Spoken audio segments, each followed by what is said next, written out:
We're back on my favorite river, the Kishwaukee River. We had a lot of rain last night, raised the river by a foot, maybe almost a foot, and muddied up the water. So I don't know if we're gonna catch anything, but we're gonna go for smallmouth. Got my typical Ned rig TRD tied on, and we're gonna see. Oh man, it is muddy and slippery. Let me see if I can get over here where there's some gravel.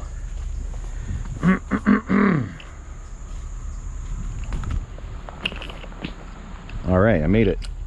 No falls. It's pretty shallow right through here, so I usually don't spend a whole lot of time. I mean, real shallow, just a few inches. So I usually don't spend a ton of time until I get up around that tree there. But let's just give a couple of casts. The water is really cold. I can tell that we had rain. Probably the fish aren't going to be biting, but man, I got the afternoon off work and I got to give it a try.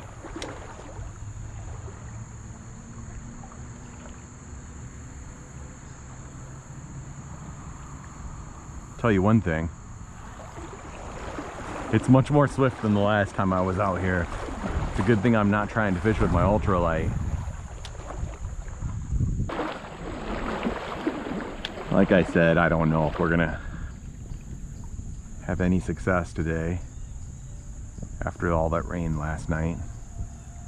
The river is up, the river is cold, but I guess we're gonna find out.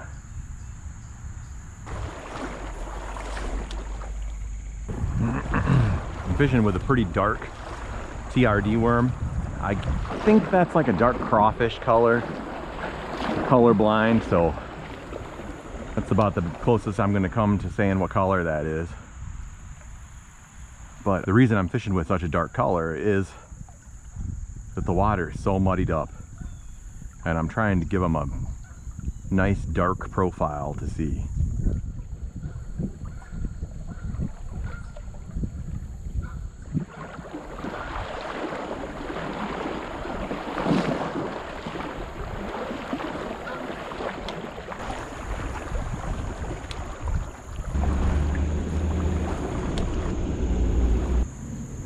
Kind of what I'm doing is letting the current do most of the work for me.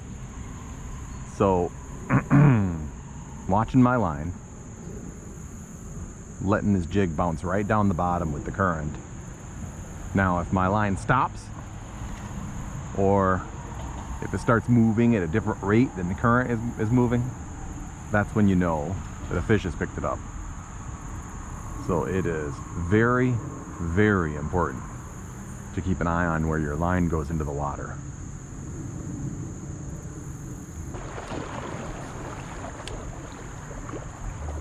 You've got to think about where they would be likely to go in a situation like this, where the water's a lot colder than it was yesterday. It's moving faster than it was yesterday. It's higher than it was yesterday. I got an idea. They might push up really close to cover. So we're gonna hit this bridge, these pilings really well in a few minutes.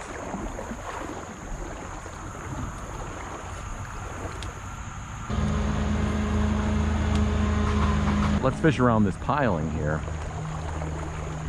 See if maybe the fish have moved out and pulled in real close to cover.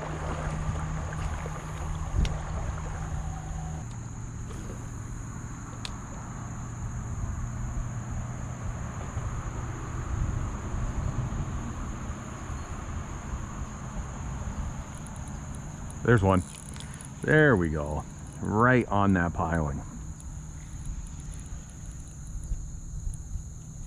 It's not a giant, but it's the first one of the day, so I'll take it. Hey, not bad. I think he just figured out he's hooked. Oh yeah. Not bad at all. Ha ha ha. It's about time. Oh yeah.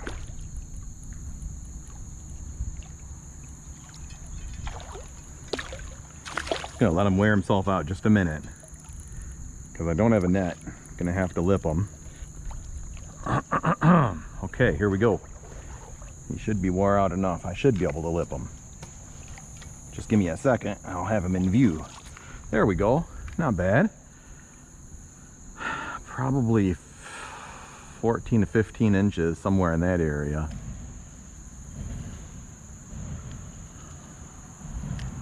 Certainly fun size. Let me see if I can get a measurement on her.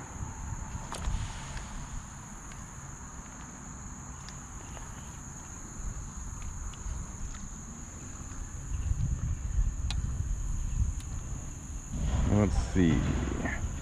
It's really hard to get a measurement with a tape while you're holding the fish in your hand, but it's pretty close to 50. It's a little over 15 inches, but I'm not holding it perfectly.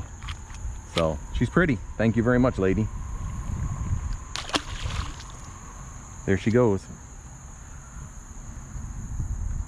So I don't know how well the camera picked up that cast, but I had actually cast a little bit on the other side of that piling. I've got to straighten out my Ned rig here. I cast just a little bit on the opposite side of that piling, and it picked it up as the jig came around to the end of it. Oh, I'm snagged. Here I was stepping over something and ended up getting snagged for not paying attention. If you're wading or even in a kayak and you get snagged like that, don't panic. Try to reel all the way down to it. If you can't get it unsnagged by snapping it or popping it, then just try to reel all the way down to your jig and use that first eyelet to sort of give it a push, a wiggle. A lot of times you can wiggle it loose, almost every time, if you can reach it. Kind of would have liked to have gotten that 15-incher on my ultralight setup. I think that would have been a ball. Uh-oh, there we go, almost got stuck. There's big rocks up there.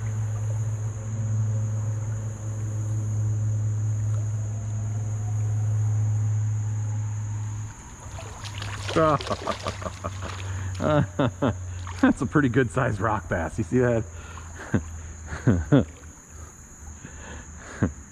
Oh man, those guys are fun. They fight really good initially, right at first, but then they give up real fast. Come on, stop it. I'm trying to get you out of this. There you go, little guy. See you later. I kept a bunch of those the other day. I don't know if I'd say a bunch. 4. I think I kept 4 of them. And I kept a keeper smallmouth. And had a pretty nice little dinner with the family. It was a fun time. Well, we're doing better over here on this side of the river than we did. There it came loose. We're doing better on this side of the river than we did on the other side.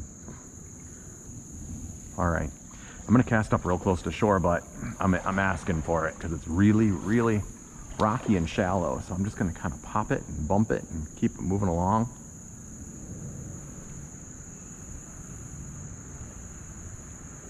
See if anything happens up there. It did not.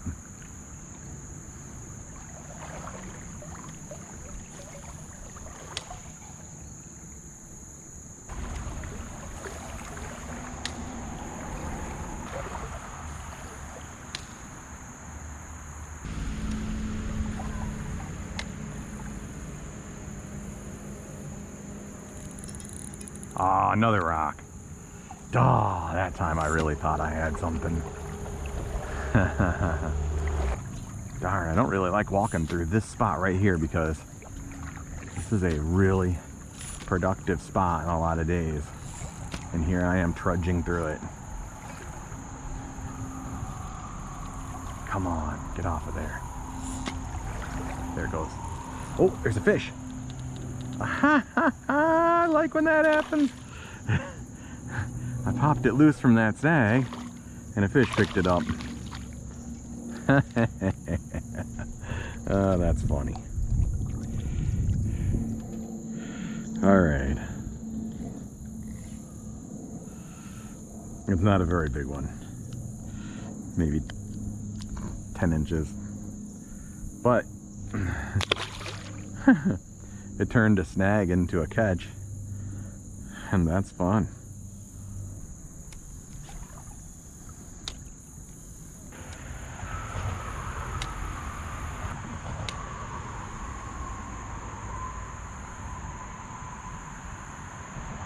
Oh, there's one. Oh, that's a little better one.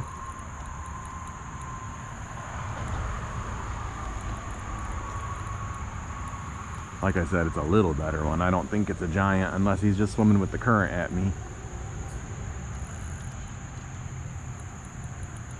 He's a little better. He's not bad. Is that? Oh, that's a dang catfish. Oh, dang it. Oh, man. I got my pliers. Give me a minute here. Doggone, I hate catching catfish. Can you guys see that? He's not even that big. I don't know, 12, 13 inch. The problem is they slime up your line, they slime up your hands, they got those spines that can horn ya. Just no fun. I don't like them at all. All right. Well, let me see if I can get my pliers here. And he looks like he's not hooked all that great, so I probably can just flip him right off.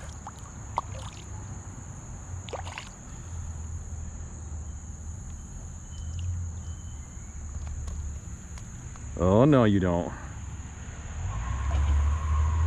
He would like to horn me. Hold on a minute now.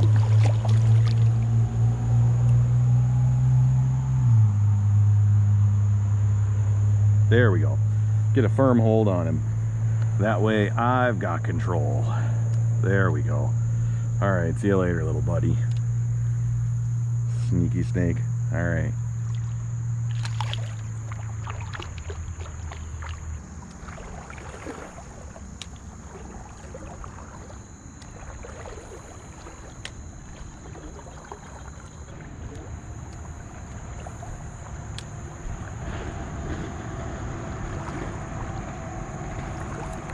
There's one.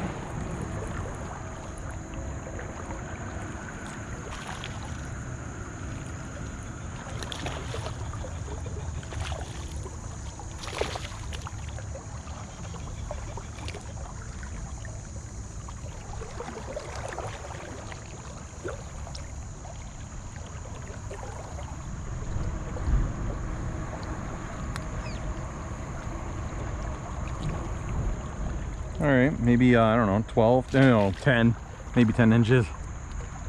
Sorry, guys, I didn't mean to be stretching things. Definitely not a 12.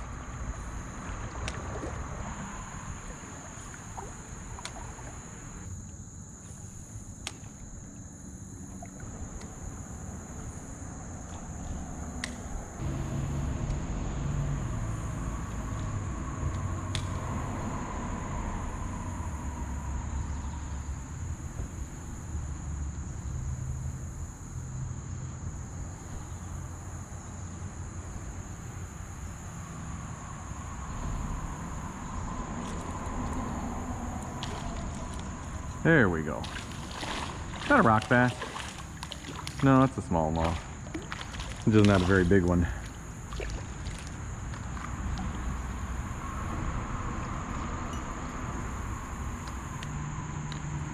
There you go, little guy.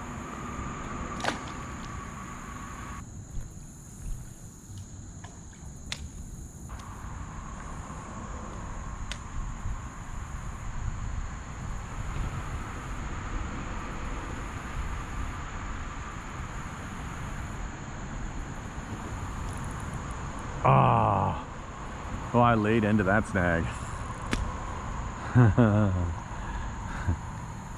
Shoot.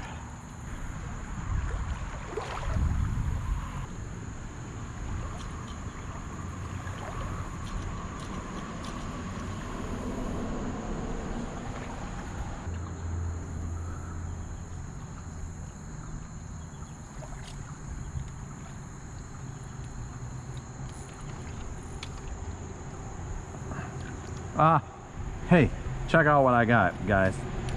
I haven't done this on camera yet.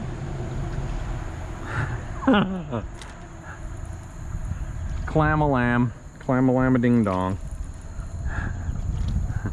It's the first time I've done that on camera. What the heck? Seriously. All right, here we go. Let me see here. I'm gonna have to get this thing off of here. Okay, come here, Clammy. You are not allowed. That's my hook. There you go. That is funny stuff.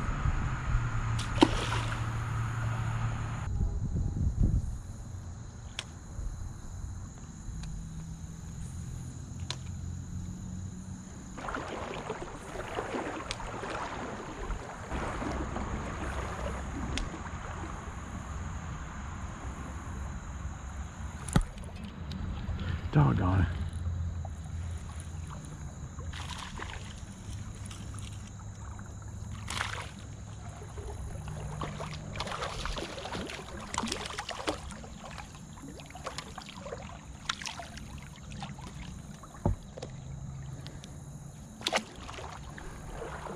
All right, let's get out of here.